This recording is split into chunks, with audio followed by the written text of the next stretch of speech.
Hello guys, आज का अपना विषय रहेगा स्टैटिक जीके। स्टैटिक जीके में आज क्वेश्चन देखेंगे एमसीक्यूज 14% जो एग्जाम की दृष्टि से काफ़ी इंपॉर्टेंस होंगे। चलो पहले प्रश्न पर चलते हैं और देखते हैं। पहला प्रश्न है, निम्नलिखित में से परमार वंश का शासक नहीं था। Who among the flowing was not a king of the Parmar dynasty. पहला ऑप्शन पर है उपेंद्र, दूसरे पे है मुंज और तीसरे पे है गंगेदेव और चौथे पे है उदयदित्य। तो फ्रेंड्स में हम बता दें, ये पहला उपेंद्र भी था, मुज और ये आदित्य भी था। इसमें गंगे वंश का ये नहीं था, क्योंकि गंगे देव वंश जो है किस वंश के थे? गंगा वंश के थे, गंगा वंश। और यहाँ पूछ रखा है क्या फ्रेंड्स? परमार वंश। इसके बारे में डिटेल से देख लेते हैं। गंगे देव 1015 से 1041 के ईस्वी पूर्व रहे हैं ये। और ये किस वंश के हैं? ये गंग वंश के कौन हैं? कलचुरी राजवंश हैं। गंगे देव ने परमार राज भोज और चोल राजा राजेंद्र से मिलकर चालुक्य राजा जयसिंह पर आक्रमण किया था, और बाद में इन्होंने राजा भोज ने गंगे देव को पराजित किया, लेकिन गंगे देव ने चंदेलों पर विजय प्राप्त कर ली। अब बढ़ते हैं अगले प्रश्न पर। ढंगदेव किस वंश का शासक था? तो पहले ऑप्शन पर है जेका भुक्ति के चंदेल, दूसरे पे मालवा के परमार और तीसरे पे है महिष्मती के कलचुरी और डी पे है त्रिपुरी के कलचुरी। तो इसका सही आंसर धनदेव किस वंश के शासक थे? तो ये चेकाक भुक्ति के चंदेल। इसका सही आंसर क्या बनेगा? ए आंसर बनेगा।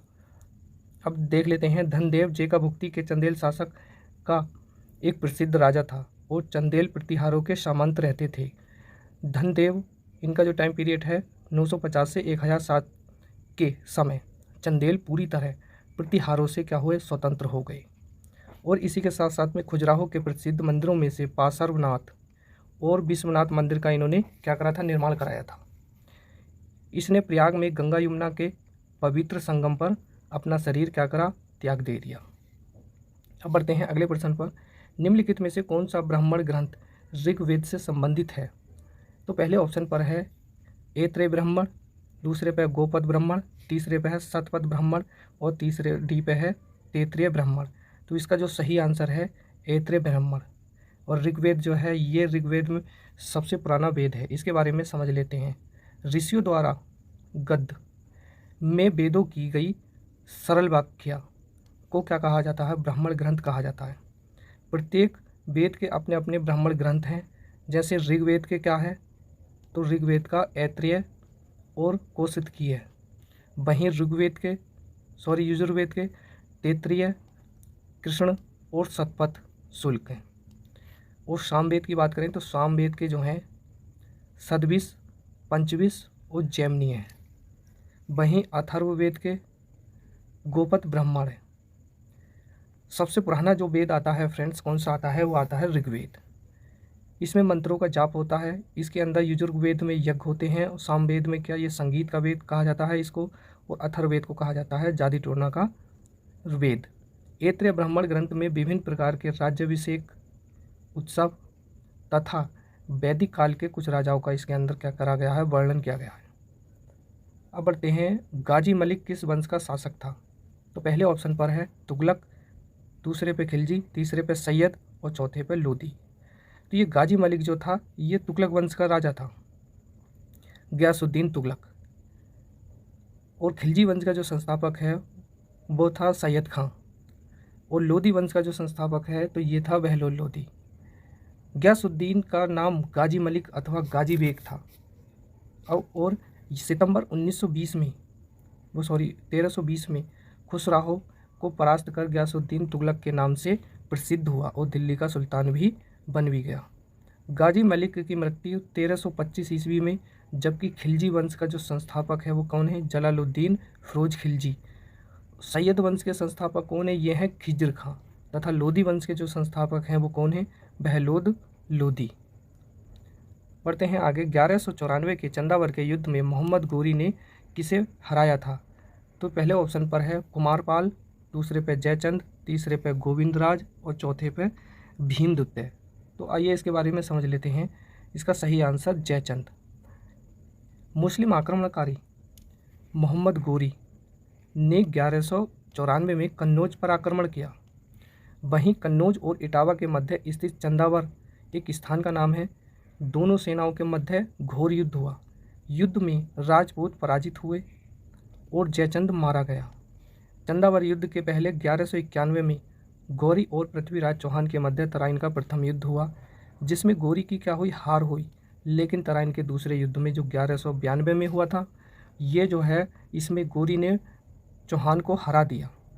इस विजय ने उत्तरी भारत में एक तुर्क सत्ता की जो स्थापना की प्रक्रिया आरंभ हो गई। बढ़ते हैं, दिल्ली सल्तनत के किस वंश ने सबसे कम समय तक शासन किया? तो इसके बारे में भी समझ लेते हैं। देखो फ्रेंड्स, 1206 से और 1526 तक कितने, तो ये रहा 300 साल वर्ष। ये दिल्ली सल्तनत इतने 300 साल वर्ष तक इन्होंने शासन करा है। सबसे पहले आता है, इस तरीके से याद रख लो फ्रेंड्स, इन वंशों को गुल, खिले, गुल खिले, तसले में। देखो गुल से क्या बनता है, तो ये बनता है गुलाम वंश, गुलाम वंश। और खिले से बनता है खिलजी वंश, खिलजी वंश। और तय से जो बनता है, ये बनता है फ्रेंड्स तुगलक वंश, तुगलक वंश। और वहीं जो सै से जो ये वाला जो सै है, इससे बनता है सैयद वंश, सैयद वंश। और इस लय से जो बनता है, ये वाला जो लय है, इससे बनता है लोधी वंश, लोधी वंश। अब सबसे पहले बात कर लेते हैं, ये गुलाम वंश के जो संस्थापक है, ये है वास्तविक रूप से जो कहा जाता है वो इल्तुतमिश को कहा जाता है, इल्तुतमिश। जबकि जो नींव जो रखी है वो कुतुबुद्दीन ऐबक ने रखी है, कुतुबुद्दीन ऐबक ने। वास्तविक संस्थापक किसको कहा जाता है, इल्तुतमिश को कहा जाता है। जबकि नींव किसने रखी है, ये जो कुतुबुद्दीन ऐबक ने, ये गोरी का दास था, गोरी का दास। और इसका भी दास, कुतुबुद्दीन ऐबक का जो दास था वो कौन था, इल्तुतमिश। तो इसको को कहा, इल्तुतमिश को कहा जाता है दासों का दास, दासों का दास कहा जाता है इसको। और खिलजी वंश के जो संस्थापक हैं, तो ये तो खिज्र खां। और तुगलक वंश के जो संस्थापक हैं, ये गाजी मलिक हैं। और सैयद वंश के, सॉरी, खिलजी वंश के जो संस्थापक हैं, ये हैं फ्रेंड्स जलालुद्दीन खिलजी, जलालुद्दीन खिलजी, जलालुद्दीन खिलजी। और तुगलक वंश के जो संस्थापक हैं, ये गाजी मलिक हैं, गाजी मलिक। और जबकि सैयद वंश के जो संस्थापक हैं, ये खिज्र खां हैं। और लोधी वंश के जो संस्थापक हैं फ्रेंड्स, ये हैं बहलोल लोधी। कौन है, बहलोल लोधी। तो इनका सही टाइम पीरियड है, खिलजी वंश के जो टाइम पीरियड है 1290 से 1320, तो इसका मतलब कितना है, 30 साल। वहीं 1320 से 1414, तो इसका है लगभग कह सकते हैं 94 साल। वहीं इसको कह सकते हैं सैयद वंश का जो टाइम पीरियड है, ये कितना है, तो इसको कह सकते हैं 36 साल। और वहीं इसको कहा, लोधी वंश का जो टाइम पीरियड चला है, ये लगभग चला है 25 साल। तो इसका सही जो आंसर है इसका ये है, सबसे जो लंबा है किसका है, तुगलक वंश का। अब बढ़ते हैं आगे। आइन उल मुल्क मुल्तानी में इनमें से किस शासक के अधीन सेवा नहीं की थी? पहले ऑप्शन पर अलाउद्दीन खिलजी, दूसरे पे मोहम्मद बिन तुगलक, तीसरे पे फिरोज तुगलक और चौथे पे है इल्तुतमिश। तो इसके सही आंसर पर बढ़ते हैं इल्तुतमिश। आइन उल मुल्क मुल्तानी ने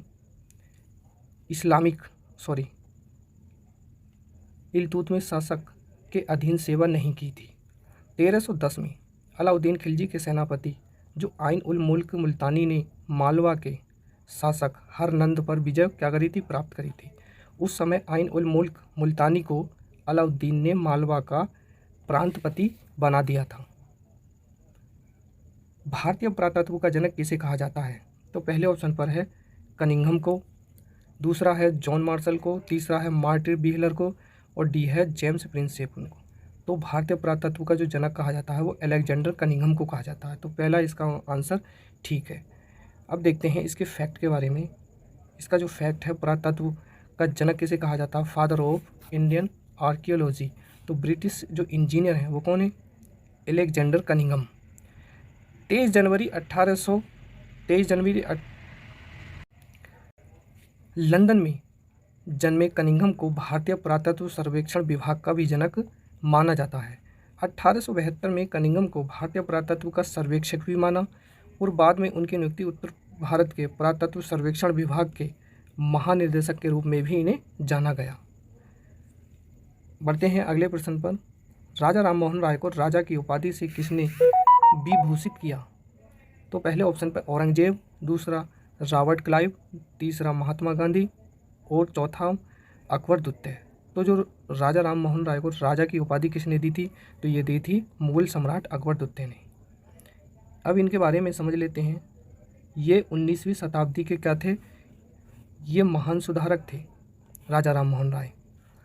इन्होंने क्या सती प्रथा, पर्दा प्रथा और बाल विवाह पर क्या करा? इन्होंने विरोध किया और वहीं विधवा विवाह पे भी इन्होंने क्या करा था? प्रोत्साहन देना स्टार्ट कर दिया। इन्हें अकबर द्वितीय के नाम से भी जाना जाता है। राजा राममोहन राय ने 1828 में ब्रह्म समाज की स्थापना भी की। बढ़ते हैं अगले प्रश्न पर। लॉर्ड डफरिन के वायसराय काल की एक महत्वपूर्ण घटना थी, क्या थी? रामकृष्ण मिशन की स्थापना करना, या ढाका में मुस्लिम लीग की स्थापना करना, या भारतीय राष्ट्रीय कांग्रेस की स्थापना करना, या प्रथम जनगणना की शुरुआत करना। तो इसके बारे में समझ लेते हैं। इन्होंने करा था भारतीय राष्ट्रीय कांग्रेस की स्थापना के समय कौन थे? लॉर्ड डफरिन थे। 1884 से 1888 के शासनकाल में कोई भी सुधार कार्य तो नहीं देखने को मिला, परंतु डफरिन के वायसराय काल की एक महत्वपूर्ण घटना जो 1885 में भारतीय राष्ट्रीय कांग्रेस का गठन रहा, जिसकी स्थापना A.O. ह्यूम द्वारा की गई, जिसमें डफरिन ने काफ़ी सहयोग भी दिया। रामकृष्ण मिशन की स्थापना लॉर्ड एल्गिन द्वितीय के समय हुई। मुस्लिम लीग की स्थापना मिंटो द्वितीय के द्वारा हुई। भारत की प्रथम जनगणना लॉर्ड डफरिन के समय में भी की गई। बढ़ते हैं अगले पर। इनमें से कौन से सबसे कम आयु में भारतीय राष्ट्रीय कांग्रेस का अध्यक्ष बनने वाला व्यक्ति था? तो पहला ऑप्शन है जवाहरलाल नेहरू, दूसरा है अब्दुल कलाम आज़ाद और तीसरा है आनंद मोहन बोस और चौथा है भूपेंद्र नाथ बोस। तो इसका सही आंसर पर बढ़ते हैं। इसका सही आंसर है अब्दुल कलाम आज़ाद। बात कर लेते हैं, जैसे भारतीय राष्ट्रीय कांग्रेस की स्थापना 1885 में किसने करी? A.O. ह्यूम ने।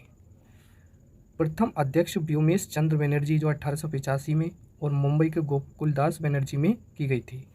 वहीं जवाहरलाल नेहरू ने 1929, 1930, 1936, 1937, 1951 और 1953 और 1954 में भी भारतीय राष्ट्रीय कांग्रेस के संशोधन भी किए। आंदोलनों में भी भाग लिया। अब्दुल कलाम आज़ाद ने 1923 दिल्ली में हुआ अधिवेशन और आनंद मोहन बसु ने 1898 मद्रास में हुआ और भूपेंद्र बसु ने 1914 में मद्रास में किया। वहीं बढ़ते हैं, भारत में नियमित एवं वैज्ञानिक ढंग से जनगणना किस वर्ष प्रारंभ हुई? तो पहले ऑप्शन पर देख लेते हैं 1861, 1871, 1881 या 1891। तो इसका सही आंसर बनेगा सी, 1881। भारत में नियमित एवं वैज्ञानिक ढंग से जो जनगणना हुई है वो लॉर्ड रिपन के काल में हुई है। किसके काल में हुई है फ्रेंड्स? रिपन के काल में, जो कब वर्ष? 1881 में। वहीं तब से लेकर अब तक हर 10 वर्ष बाद क्या होती है? जनगणना होती है। हालांकि जो प्रथम जनगणना है 1872 में लॉर्ड मेयो के काल में हुई थी। किसके हुई थी? लॉर्ड मेयो के काल में। लेकिन व्यवस्थित, वैज्ञानिक और नियमित जनगणना जो हुई है फ्रेंड्स, वो कब हुई है? वो ये हुई है 1881 में। जबकि वर्ष 2011 में भारत की जनगणना है वो कितनी है फ्रेंड्स? 15वीं जनगणना हुई है। अब बात कर लेते हैं इनमें से किसने द्वितीय गोलमेज सम्मेलन में भाग नहीं लिया? पहले ऑप्शन पर है महादेव देसाई, दूसरे पर है प्यारेलाल नैयर और तीसरे पे है मदन मोहन मालवीय और चौथे पे है जवाहरलाल नेहरू। तो इसके सही आंसर पर पढ़ते हैं। इसका सही आंसर जवाहरलाल नेहरू। इसके बारे में बात कर लेते हैं फ्रेंड्स। भारत की संवैधानिक समस्या को सुलझाने के लिए लंदन में 12 नवंबर 1930 को प्रथम गोलमेज सम्मेलन का आयोजन हुआ, जिसमें कांग्रेस ने क्या भाग नहीं लिया, दूसरे में भाग लिया था। द्वितीय गोलमेज सम्मेलन में 7 सितंबर 1931 को जो आयोजित हुआ, उसमें कांग्रेस की ओर से महात्मा गांधी जी ने भाग लिया और इनके गांधी जी के साथ कौन थे, डॉक्टर भीमराव अम्बेडकर। कुछ अन्य नेताओं ने भाग लिया, जैसे महादेव देसाई, मदन मोहन मालवीय, देवदास गांधी, घनश्याम वेल्ला एवं मीराबेन शामिल थीं। इतने व्यक्ति थे, किंतु जवाहरलाल नेहरू इसके अंदर नहीं थे। तृतीय गोलमेज सम्मेलन जो हुआ 1932 में आयोजित हुआ, इसमें कांग्रेस ने भाग नहीं लिया। अंतिम प्रश्न देखते हैं। निम्नलिखित में से वह प्रथम नेता कौन था जिसने भारत में मजदूर आंदोलन को संगठित किया? तो बीपी बालिया, दूसरे पे लाला लाजपत राय, तीसरे पे एनएम लोखंडे और डी है एनजी रंगा। तो इसका सही आंसर क्या बनेगा? तो इसका सही आंसर है सी, एनएम लोखंडे। सही आंसर क्या बनेगा? सी। तो दोस्तों आज की वीडियो केवल इतनी ही रहेगी। तब तक के लिए